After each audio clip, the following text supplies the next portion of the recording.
It's one aspect, right? Like, building a startup, you gotta be skilled across multiple disciplines to be able to make it work, right? Or be able to find people to support you in that.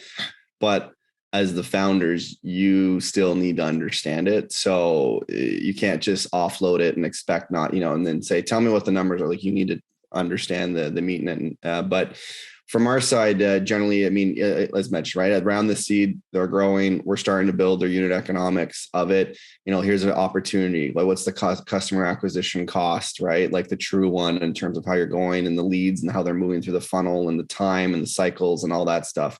Moving into how much money are you making and when do the checks come in, and when's the first close of it, and what could be the expected lifetime value of it, which is even more hypothetical at that point because it's relatively still early, right? You just want to see that they're able to repay the customer acquisition cost quickly, right? As fast as possible, like a month or whatnot. And so when do we start? I mean, yeah, we work with them. We start helping them model it. So we work directly with the founders to be able to do it.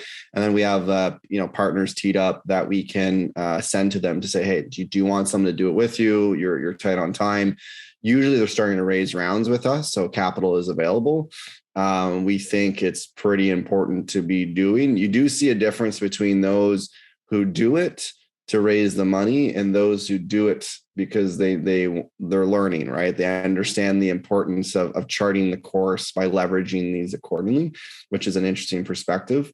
So yeah, I would say, at that point, it's about a day a week of time, I would say, usually. And then as you go into the A, you start asking yourselves, even after a proper seed, do you start bringing in someone full time? But they're going to have a bigger role beyond that. Is that your operations person who can also, branch off into it? Can they have wear multiple hats beyond just the finance role?